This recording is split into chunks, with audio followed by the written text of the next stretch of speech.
dipersembahkan oleh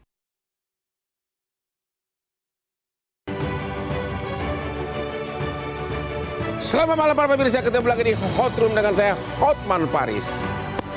Heboh adanya wacana pemberlakuan pembatasan BBM bersubsidi telah menimbulkan kehebohan dan kekhawatiran di masyarakat. Bermula dari postingan di Instagramnya Pak Menko Marves, akan tetapi dibantah langsung oleh Bapak Presiden Jokowi. Namun beberapa hari lalu kembali lagi empat menteri memberikan indikasi bakal ada sosialisasi tepat sasaran per 1 September 2024. Ada apa ini? Ada apa yang terjadi sebenarnya? Apakah APBN sudah terlalu parah defisitnya? Inilah Hot Room. Ada apa? BBM bersubsidi kok dibatasi lagi?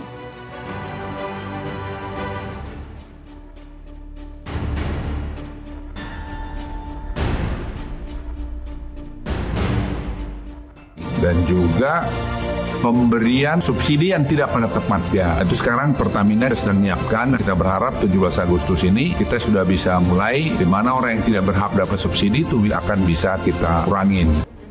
Enggak. Belum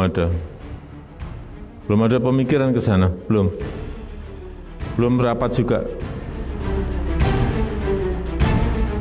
Masyarakat kembali dibuat heboh dengan adanya wacana pembatasan BBM bersubsidi yang sempat disampaikan oleh Menteri Koordinator Bidang Kemaritiman dan Investasi Luhut Binsar Panjaitan. Namun pernyataan Luhut dibantah oleh Presiden Joko Widodo. Presiden Jokowi memastikan belum ada rencana untuk melakukan pembatasan subsidi bahan bakar minyak atau BBM. Menteri Koordinator Bidang Perekonomian Airlangga Hartarto pun mengatakan pemerintah masih membahas wacana pembatasan pembelian BBM bersubsidi, termasuk konsekuensi fiskalnya. Pernyataan-pernyataan tersebut jelas membuat masyarakat bingung. Pada Selasa 16 Juli kemarin, Menteri Energi dan Sumber Daya Mineral (ESDM) Arifin Tasrif, Menteri Kelautan dan Perikanan (KKP) Sakti Wahyu Trenggono, serta Menteri Koperasi dan UKM Teten Mastuki berkumpul di kantor Menteri Koordinator atau Menko Bidang Perekonomian Airlangga Hartarto. Empat menteri tersebut mengadakan rapat untuk membahas rencana pembahasan penyaluran bahan bakar minyak atau BBM bersubsidi berdasarkan jenis kendaraan, yang kabarnya pembatasan tersebut akan diberlakukan per 1 September 2024. Bukan pada 17 Agustus 2024 seperti yang disebutkan oleh Luhut Panjaitan. Tentu saja hal ini makin membuat masyarakat was-was. Apakah pembatasan BBM subsidi ini adalah sebuah strategi untuk menggunakan kendaraan listrik? Apa saja imbas dari pembatasan BBM subsidi bagi perekonomian Indonesia? Dan bagaimana skema pembatasan tersebut bila memang akan diterapkan?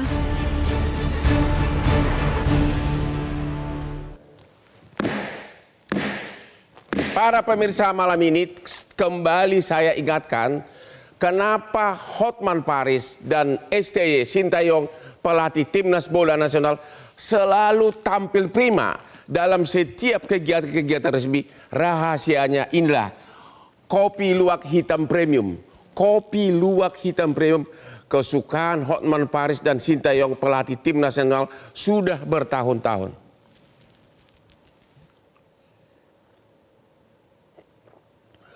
Kopi luwak hitam premium, aman di lambung. Oke, para pemirsa, disclaimer terkait dengan wacana BBM bersubsidi ini, kami telah mengundang pejabat Kementerian Menko Marves, BHP Migas, Kementerian SDM, tapi semuanya tidak ada yang berani datang ke acara ini. Oke, pertanyaan pertama kepada Faisal, Fitrah Faisal. Iya, Bang. Ya, sebagai ekonom ya. Siap. Ada apa? Apakah defisit APBN sudah sedemikian parah sehingga subsidi BBM harus dicabut? Iya, pertama kalau kita lihat dari pengumuman Bu Sri Mulyani kemarin, Ya. ada pelebaran rentang defisit dari 2,3% ke 2,7%. Total berapa rupiah tuh? Nah, totalnya itu ada 90 triliun rupiah. 90 triliun defisit. 90 triliun defisit tambahannya, dan artinya kalau kita lihat dari porsi subsidinya, dari porsi defisitnya itu 37,1 triliun itu digunakan untuk subsidi energi dan kompensasi gitu. Oke. Jadi ada subsidi dan kompensasi. Nah, ini sebenarnya ada terminologi yang agak menggelitik Bang Hotman ya. Kalau kita bicara mengenai pembatasan subsidi, Perpres 191 2014 sebenarnya itu sudah jelas bahwa yang termasuk subsidi itu adalah jenis BBM tertentu. Nah, jenis BBM tertentu itu apa sih? Ya cuma solar. Nah, Ya. kalau kita bicara Pertalite itu sebenarnya nggak kena subsidi, Ya. tapi dia dapat kompensasi gitu. Ya. Nah, itu yang sebenarnya yang harus diluruskan di sini karena sampai sekarang pun Pertalite itu belum kena subsidi. Cuma memang nanti bisa jadi ya kalau dalam konteks tadi kalau misalnya Pertalite ini tidak kemudian diatur, itu akan ada semacam tekanan fiskal. Nah, tekanan fiskal itu yang sudah tercermin sebelumnya dari 2,3 ke 2,7%. Jadi dari 90 triliun defisit APBN, Betul. 37 triliun Betul. adalah Untuk subsidi BBM. dan kompensasi energi, tidak hanya BBM ya, Oke. ada macam-macam energi Jadi di situ. menurut Anda tidak ada pilihan lagi, cepat atau lambat dalam tahun ini akan ada pembatasan subsidi BBM karena memang tidak ada uang gitu. Sebenarnya uangnya ada, Bang Hotman, tapi kan kita dibatasi oleh Undang-Undang 17 tahun 2003 Ya. Keuangan Negara maksimum defisit cuma 3%. Dan Ya. yang kedua adalah kalau misalnya kita ingin menambah uang untuk kemudian menambah subsidi, artinya kita harus menerbitkan obligasi. Ya. Kalau menerbitkan obligasi artinya apa? Artinya nanti bond market kita turun dan kepercayaan investor bakalan turun di situ, Ya. Bang Hotman. Makanya kita melihat tekanan dari rupiah beberapa bulan terakhir, salah satunya adalah karena ketidakpercayaan investor asing terutama terhadap posisi kesinambungan fiskal kita di tahun ini dan juga tahun depan. Gitu. Jadi menurut Anda kemungkinan besar pada akhirnya pemerintah akan memilih pembatasan BBM bersubsidi dalam waktu dekat. Mungkin saja kalau mengikuti logika risiko fiskalnya bisa jadi seperti itu. Begitu. Ya. Jadi siap-siap aja nih UMKM akan menanggung biaya ekonomi yang sangat tinggi begitu. Nah, tapi sebenarnya begini, kalau kita bicara mengenai fatsun berpikir ekonominya, yang dinamakan BBM itu kan sebenarnya barang publik ya, Bang Hotman. Ya. Arti barang publik itu, ya public goods itu artinya semua orang berhak mendapatkan gitu kan dalam Ya. konteks logika fatsun ekonomi. Tetapi kita juga bicara kalau dari sisi logika keuangan negara, ini tadi alokasi yang efisien. Nah, makanya tadi Pak Luhut sempat beberapa kali menyampaikan bahwa kita akan merelokasi subsidi ini ke orang-orang yang lebih membutuhkan, misalnya orang-orang miskin gitu kan. Jadi nanti ada bagian dari porsi alokasi subsidi ini yang seharusnya diberikan untuk BBM, yang mana lebih banyak digunakan untuk orang-orang yang mungkin ya tidak. Nanti kita akan puas. bahas kebocorannya. Siap. Pak Kurtubi, apa yang terjadi dengan dunia perminyakan kita ini? Inilah yang perlu kita tekankan ke pemerintah, jangan bolak-balik Bapak, subsidinya dihilangkan, dikurangi, Ya. didorong masyarakat untuk pakai BBM non subsidi, Ya. padahal majoriti masyarakat kita golongan menengah ke bawah. Apa? Golongan menengah ke bawah masyarakat kita Yang apa? yang membutuhkan subsidi. Yang membutuhkan. Ya. Kenyataannya yang memakai Nah, bisa yang pihak lain bisa terjadi. banyak kebocoran di Ya. industri malah. Nah, ini terjadi karena terus terang aja produksi minyak nasional anjlok. Dibiarkan oleh pemerintah selama 20 tahun. Ini penjawabnya. Maksudnya produksi kenapa? Pengeboran minyak berkurang atau apa? Sudah pinter Bapak kita ini. Produksi minyak anjlok karena pengeborannya anjlok akibat undang-undang yang salah. Salah kenapa? Salahnya Undang-Undang Migas nomor 22 tahun 2021. Satu, Ya. mewajibkan kepada investor untuk membayar pajak. Dan pungutan-pungutan masih pada tahap eksplorasi. Belum ketemu minyaknya sudah harus bayar Harus pajak. bayar pajak. Itu Oh. pasal 33 kalau 31 Oke. kalau salah Undang-Undang Migas. Ya. Ya. Beberapa tahun memang ini dicabut. Sehingga orang tidak mau cari minyak lagi. Nggak mau. Nggak mau cari sumber minyak yang baru. Nggak mau. Belum dapat hasil udah bayar pajak begitu. Itu satu. Kedua, Ya. dengan Undang-Undang Migas nomor 2 tahun 2001 ini sistemnya B2G sehingga menyebabkan investor itu harus mengurus sendiri izin untuk ngebor. Ya. Izinnya itu sampai 200 meja. 200 meja untuk ngebor. Untuk ngebor. Dari mulai apa itu? Dari mulai kepala desa kali ya? Ya kalau ya kepala desa sampai ke menteri-menteri. Ya. meja-mejanya mereka harus Ya. lalui itu. Ya, itu menyebabkan anjlok di samping. Nah ini, Ya. Mahkamah Konstitusi sudah mencabut 17 pasal Ya. dari Undang-Undang Migas ini, termasuk membubarkan BP Migas di hulu yang menyebabkan pemerintah berkontrak BP Migas. Ya. Ya, ini yang menyebabkan investasi eksplorasi itu anjlok, tidak ada kepastian hukum di sektor migas kita ini. Bagaimana mungkin coba? Ya, undang-undang yang pasalnya ini merugikan investor sehingga Menteri Keuangan baru sadar.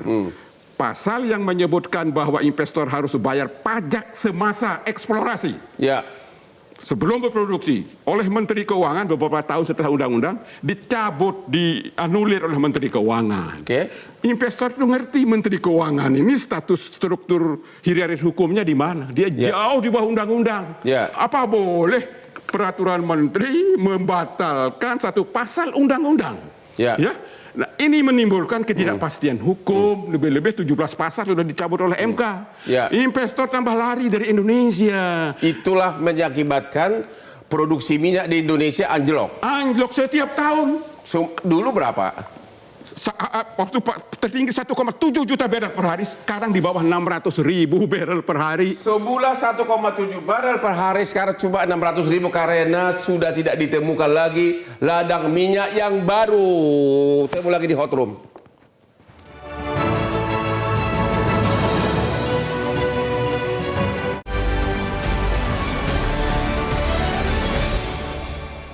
Enggak, Kenapa nih Pak alasannya? ya kasihan aja sama yang lain ya. Kalau saya sih setuju-setuju aja ya, karena memang kalau emang udah pengaturan pemerintah kita nggak bisa ngomong apa-apa juga. Ya seenggaknya kan peraturan pemerintah mobil di atas 1.500 cc itu kan nggak boleh minum pertalit kan. Udah mampu beli mobil ngapain beli pertalit? Temu lagi di Hot Room, Pak Sugeng, Ketua Komisi 7 DPR, Ketua Komisi 7 DPR RI. Pertanyaannya melalui Zoom. Apakah benar bahwa per 1 September ini pembatasan BBM bersubsidi akan diterapkan oleh pemerintah?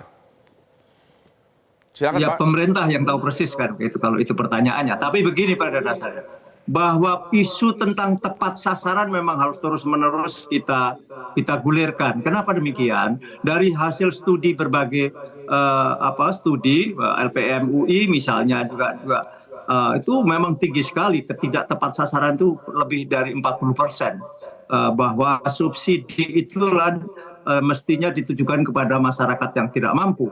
Maka ya memang subsidi energi di APBN tahun 2024 ini meliputi bahwa BBM tertentu itu 25 triliun, LPG 3 kg yang tinggi 87 triliun, dan untuk listrik 70 triliun. Sementara seperti tadi Pertalite itu adalah berupa kompensasi dan sementara ditanggung dulu oleh Pertamina. Jadi, nah itulah persoalannya. Sudah demikian besar, ketidak tepat sasarannya tinggi sekali. Di LPG 3 kg itu di atas 30% ketidak tepat sasarannya.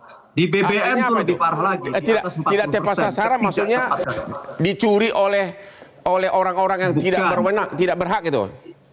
Betul. Dibeli oleh orang-orang yang tidak berhak. Maka ke depan, kalau kami dalam, ini boleh namanya DPR ya, dari kami melihat bahwa perlunya memang pembatasan kepada siapa. Sudahlah, Pertalite itu hanya untuk motor, misalnya demikian.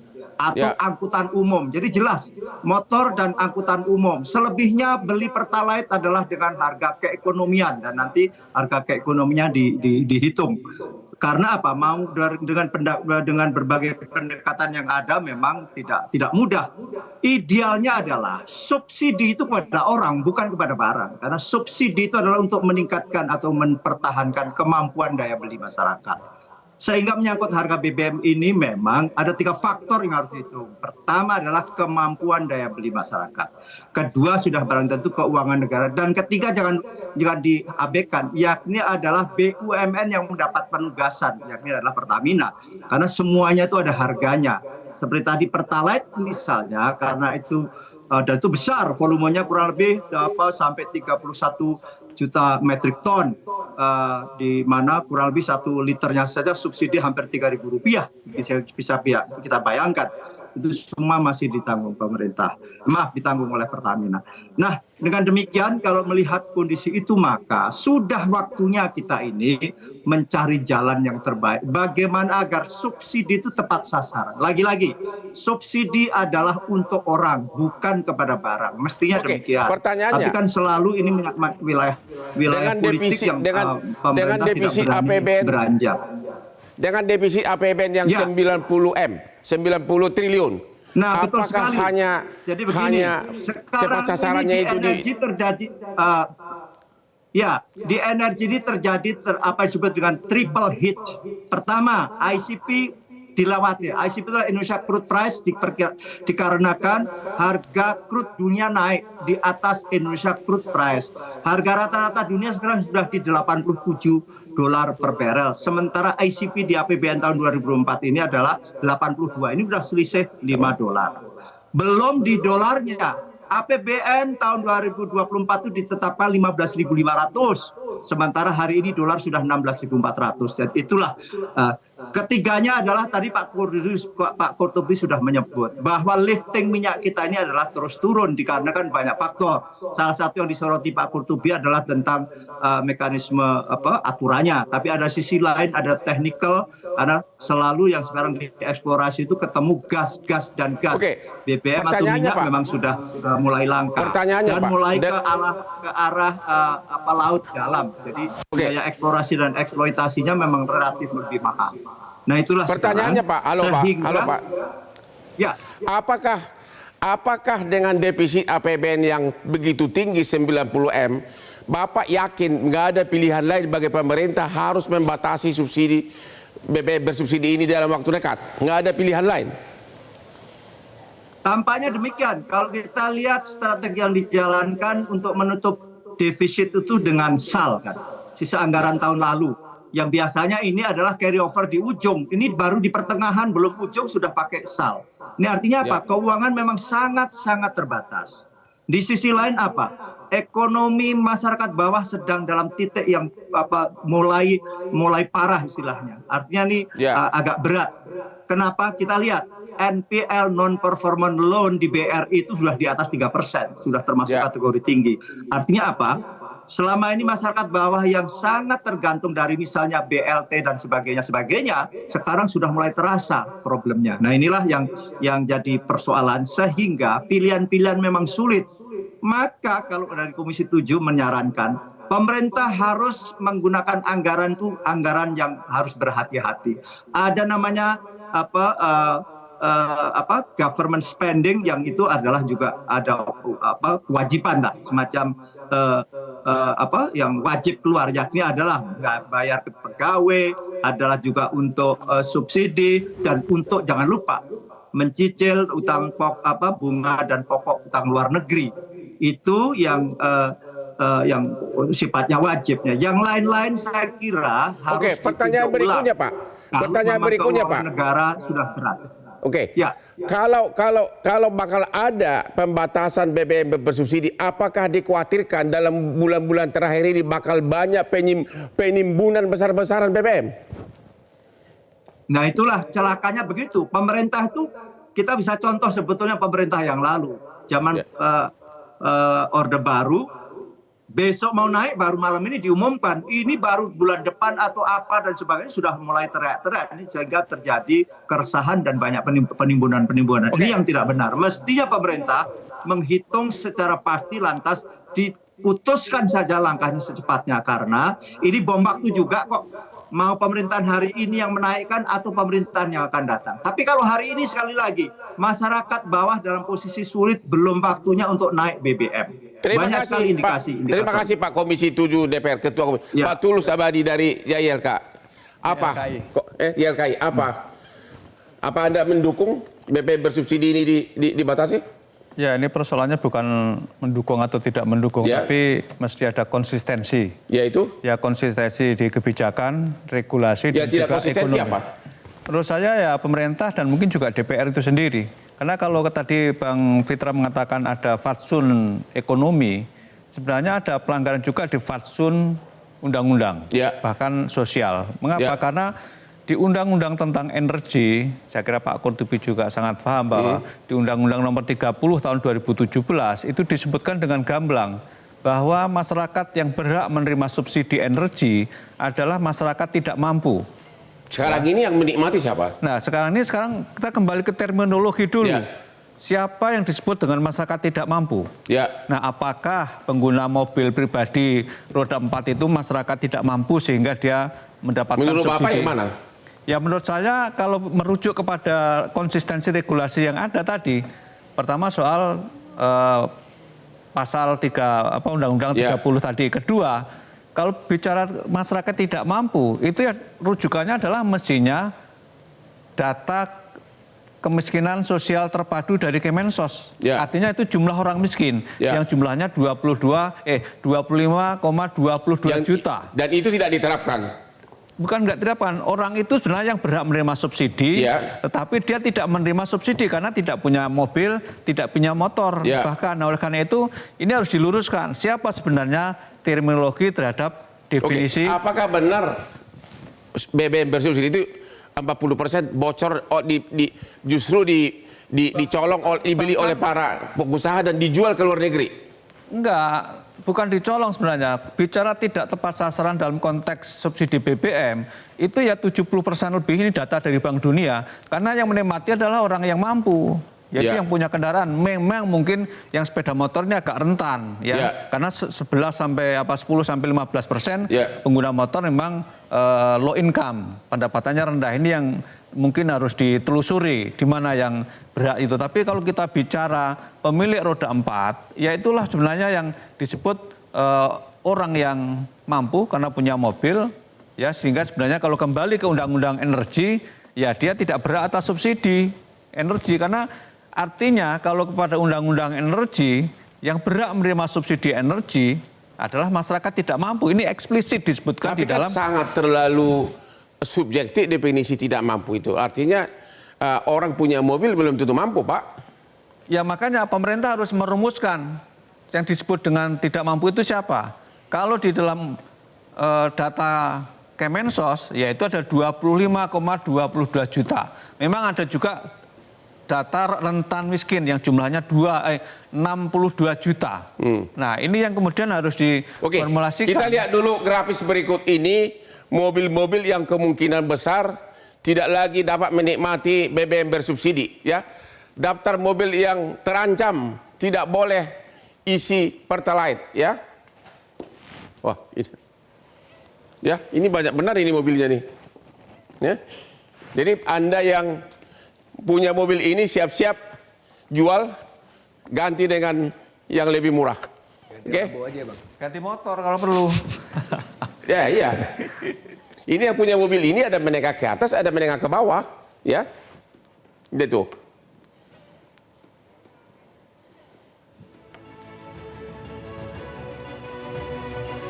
Oke, Pak Pitra. Jadi gimana nih? Bagaimana menerapkan tepat sasaran? Apa itu mungkin? Ya, jadi memang pertama mungkin diawasi seluruh Indonesia. Bagaimana itu? Nggak mungkin lah, Bang. Nggak mungkin. Agak susah. Sebenarnya kalau kita bicara mengenai apakah BBM bersubsidi itu sudah dibatasi, sebenarnya sudah. Kalau berdasarkan Perpres 191/2014, itu solar memang sudah dikontrol dan dibatasi. Yang memang yang belum itu adalah Pertalite karena belum masuk klasifikasi subsidi. Memang mungkin wacananya ingin dibatasi begitu ya. Tapi kita lihat lah, realokasi anggaran. Kita kan sekarang bicara realokasi anggaran, bagaimana BBM yang diasumsikan itu lebih banyak tadi berdasarkan kajian LPM FEUI itu 40% untuk warga yang tidak mampu. Artinya warga yang mampu artinya itu inclusion error-nya terlalu besar. Itu bisa nggak dihindari? Bisa diatasi nggak? Nah, caranya adalah dengan mengurangi subsidi dan mengalokasikan anggaran itu ke orang yang lebih berhak. Sebagai contoh, Bang, tahun 2022 ketika BBM itu pertama kali disesuaikan itu naik 30%, ada dana kompensasi BBM, dana BLT 12 triliun dan all in all tahun itu ada 150 triliun bansos ya yang digelontorkan pemerintah tahun 2022. Tapi you know what, Bang, pada saat itu defisit kita 2,5% dan pertumbuhan ekonomi itu 5,3%. Artinya sekarang on average 10 tahun itu 5,07% kalau kita keluarkan data pandemi.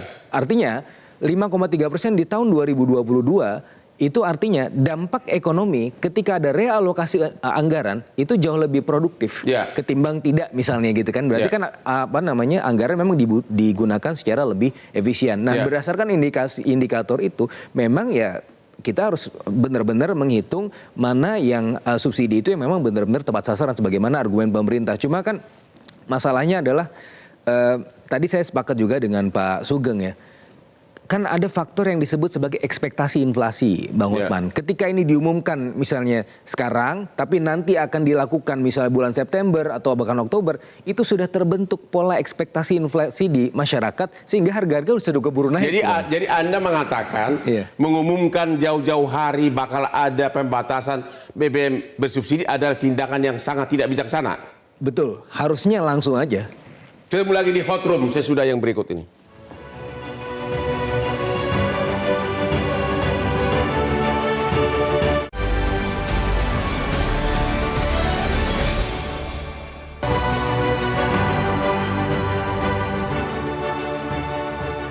Hidup penuh tantangan, masalah timbul tiap hari termasuk masalah ekonomi. Namun semangat Hotman Paris selalu menggebu-gebu dan itu diawali selalu dengan kopi luwak hitam premium. Kopi kesayangan Hotman sudah puluhan tahun. Sangat aman di lambung. Pak Sugeng, Ketua Komisi 7 DPR. Halo Pak Sugeng. Ya, halo. Katanya defisit APBN kita tahun ini 609 triliun. Belum lagi kalau nanti dengan ada biaya makan siang gratis, kira-kira bakal berapa ratus triliun. Apa Pak Prabowo nanti presiden berikutnya akan sanggup menanggung beban tersebut? Iya, jadi kalau kita lihat APBN namanya anggaran pendapatan dan belanja negara. Lantas pendapatan sumbernya dari mana? Pajak dan pendapatan negara bukan pajak dan ya semacam hibah lah, dividen BUMN yang dipisahkan yang menjadi kekayaan negara misalnya. Kalau kita lihat indikasinya tampaknya berat kalau harus dibebani dengan anggaran-anggaran karena ada namanya mandatory spending. Mandatory spending itu sesuatu yang harus dikeluarkan. Jadi nanti akhirnya ada pilihan-pilihan. Apakah kita mau tetap ketat dengan itu atau dengan improvisasi yang lain. Misalnya apa? Ya makan siang itu saya kira bagian dari improvisasi ya, bukan bukan mandatory spending. Mandatory spending berupa pertama bayar gaji itu udah nggak bisa tidak. Terus kedua adalah misalnya membayar cicilan utang dan utang pokok, bunga dan pokok cicilan utang luar negeri. Ketiga subsidi.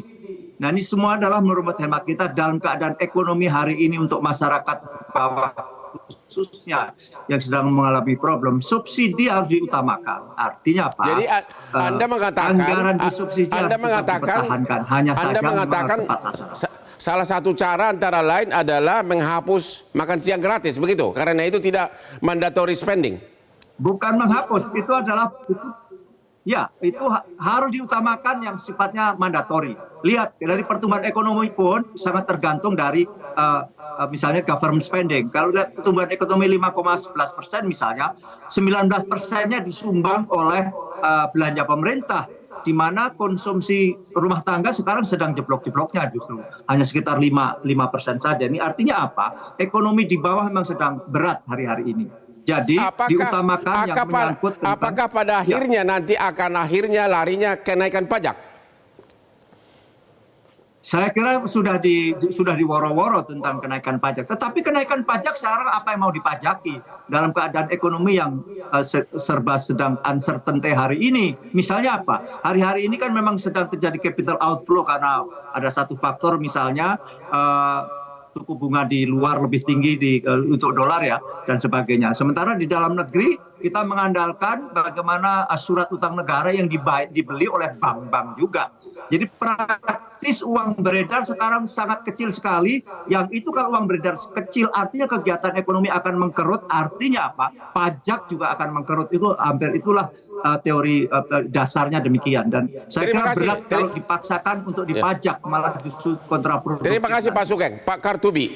Jadi bagaimana mengatasi ini agar rakyat ini jangan dibebani lagi kenaikan pajak, BBM bersubsidi akhirnya dibatasi, bagaimana? Ya, pada saat APBN menderita lah ya, parah ini, saya usulkan pengelolaan sumber daya alam yang masih menggunakan sistem zaman Belanda, yaitu sistem konsesi IUP, kontrak karya itu zaman Belanda itu. Harus dihapus. Dihapus. Kita minta Presiden Jokowi kalau bisa undang-undangnya dicabut dengan perpu, atau yang cepat itu Presiden mengeluarkan kebijakan, yaitu menaikkan persentase pajak dan royalti yang harus dibayar oleh penambang batu bara dan minerba yang masih menggunakan sistem zaman Belanda. Prosentasenya dinaikin pada saat terjadi harga batu bara 5 kali lipat, produksi dalam negeri batu bara tinggi, ada windfall tax yang harus dibebankan. Nah, itu tidak diterapkan selama ini. Nah, itu dia. Kalau di migas itu diwujudkan dalam bentuk bagi hasilnya dinaikkan dari 65 menjadi 85% untuk negara. Pada saat oil boom sekarang batu bara luar biasa ini harga. Tidak ada kenaikan pajak. Nah, harus dinaikkan. Sekarang ini belum terlambat. Belum. Jadi kita harap Menteri Keuangan sama Menteri SDM men-provide data per company dari penambang batu bara ini berapa mereka yang sudah setor ke negara. Dinaikkan prosentasenya sedemikian rupa sehingga jumlahnya menjadi 85% dari keuntungan ke APBN 15% mereka. Itu namanya pasal 3UD 45 yang sudah dipraktekkan di migas. Jangan sampai dikenakan nanti pajak PPN naik, pajak PPH naik, akhirnya rakyat susah. Rakyat biasa yang nanggung gitu. Nah, selama ini penambang batu bara khususnya menerima keuntungan yang luar biasa. Nah, ini harus diluruskan. Jadi negara dalam keadaan kesulitan keuangan, kalau bisa memang undang-undangnya dicabut. Pembatasan BBM ini menurut Bapak pasti akan terpaksa dilakukan oleh pemerintah dalam waktu dekat. Setuju nggak? Tidak, saya tidak setuju. Tapi mereka bakal lakukan nggak? Ada cara lain nggak? Cara lain itu gampang sekali, keluarkan peraturan presiden sama juga peraturan presiden memberikan IUP kepada organisasi keagamaan. Macam itulah. Naikkan persentase pajak. Maksudnya pajak batu bara dinaikkan. Emang masih naik sekarang batu bara? Ya, Pak. Mereka sudah 5 tahun kemarin menikmati itu. Ya itu dinaikkan pajaknya, persentasenya sedemikian rupa sehingga lebih besar yang disetor ke negara. Itu saja. Khusus mengenai BBM bersubsidi menurut Bapak bagaimana? Jangan dikurangi, jangan dibatasi. Ini kasihan rakyat. Kasihan rakyat. Jadi rakyat kita ini miskin sekarang luar biasa ini. Pengangguran luar biasa. Pengangguran luar biasa. Sementara BBM bersubsidi tersebut katanya 40% justru dicolong, dijual kepada orang-orang kaya, industri-industri, begitu? Jadi itu solusinya segera cabut undang-undang migas sehingga investasi di sektor migas khususnya eksplorasinya bisa marak kembali. Bermudah eksplorasi orang luar sehingga ditemukan sumber-sumber minyak yang baru. Jangan pajaki orang yang sedang mencari minyak. Sehingga orang investor asing tidak mau datang ke Indonesia. Temu lagi di Hot Room.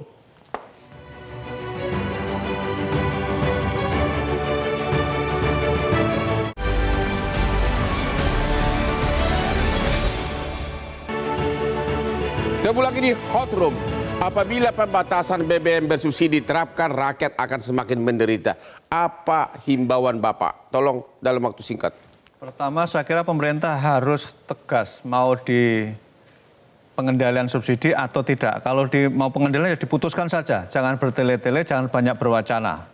Kalau enggak ya ditambah subsidinya. Perkara uangnya dari mana terserah.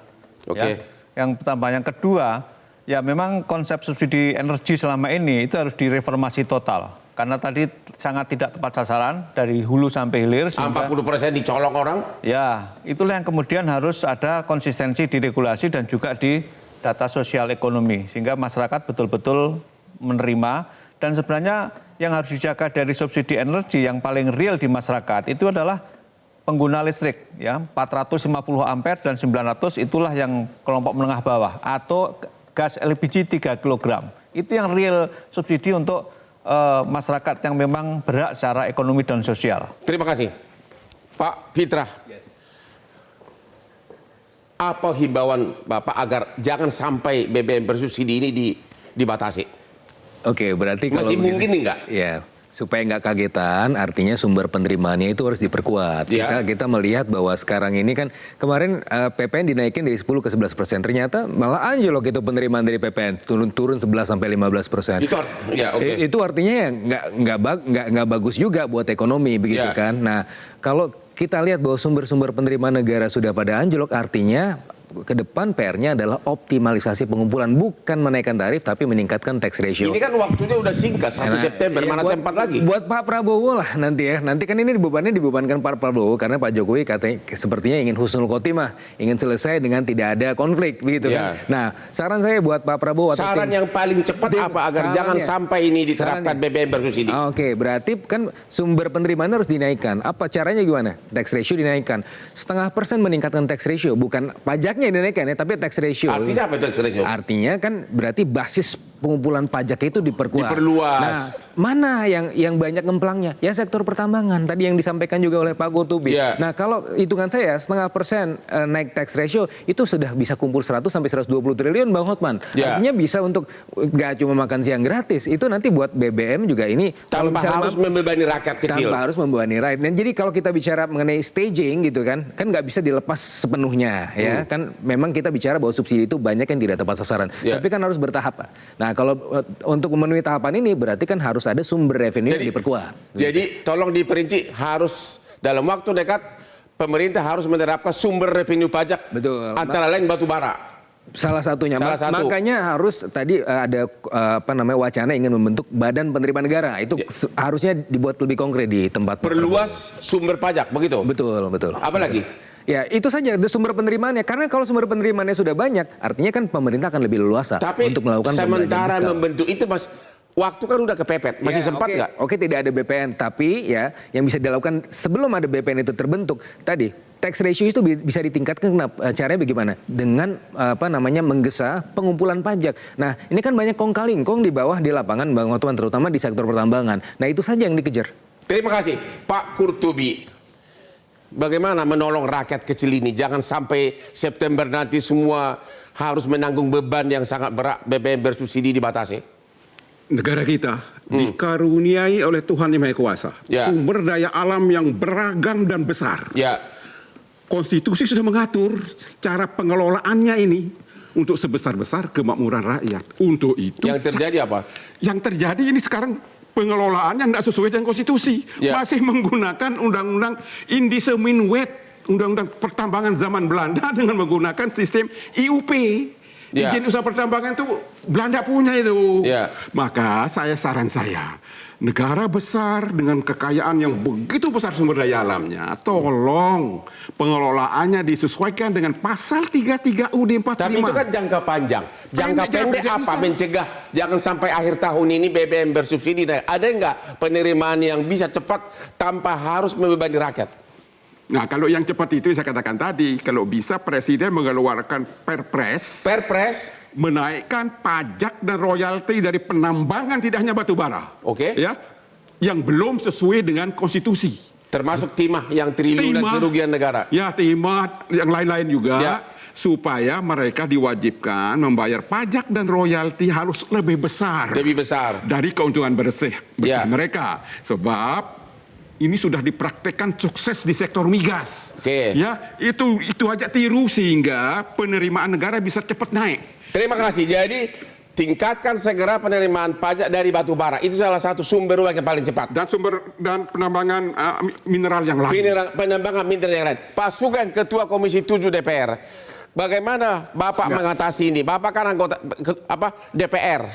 Bagaimana menolong menyelamatkan rakyat ini biar jangan sampai dikenakan pembatasan BBM bersubsidi? Masih ada nggak cara lain? Saya justru sebaliknya, pembatasan harus dilakukan supaya tepat sasaran. Batasi yang boleh bersubsidi adalah motor dan angkutan umum, angkutan barang. Ada penghematan, lantas itulah untuk bantalan sosial. Supaya tidak ada implikasi yang memberatkan masyarakat dengan BLT dan sebagainya. Yang tadi sudah dikemukakan, jauh lebih efektif. Ini adalah pil pahit yang harus kita telan. Kalau tidak, ini akan juga akumulatif, akan meledak di nanti juga pemerintahnya Pak Prabowo. Jadi harus kita ajarkan bahwa memang BBM atau BBM itu memang ya mahal gitu loh. Bahwa energi itu ada harganya. Betul, konstitusi mengajarkan, tapi ada biaya ekonominya. Kayak Pak Qurtubi juga tidak semata-mata begitu gitu loh. Semuanya ada hitung-hitungannya kok. Kalau digelar itu semuanya ada kok. Bagaimana biaya per barrel misalnya, dan Indonesia sekarang terus liftingnya terus turun, betul, tapi juga tidak semuanya salah soal aturan misalnya. Semuanya sudah fleksibel kok. Tapi ada faktor-faktor teknikal secara geologi dan sebagainya, ada itu semuanya parameter-parameternya. Jadi begini, kita ini juga sebagai negara bukan negara kaya juga. Minyak kita ini hanya 0,1% dari cadangan dunia. Itu harus disadari. Gas kita lumayan. Jadi secara ranking minyak dan gas kita. Jadi masih ada cara untuk mencegah beban rakyat makin berat begitu. Masih ada cara dalam waktu dekat ini, Pak ya? Caranya adalah dengan memberi BLT kepada yang memang terdampak dari kebijakan ini. Terima kasih. Yang lalu ketika BBM naik juga ada BLT. Terima kasih. Saya salah satu yang prihatin kalau sekarang aja defisit APBN sudah 609 triliun, bagaimana nanti di zaman pemerintahannya Prabowo? Biar pemirsa tahu, Hotman Paris adalah pengacara Prabowo selama 25 tahun. Oke, sampai ketemu lagi di Hot Room setiap hari Rabu jam 9 tiap malam, hanya di Hot Room, karena hanya Hot Room lah yang hostnya ahli hukum. Sampai ketemu lagi sini, Pak. Ke depan.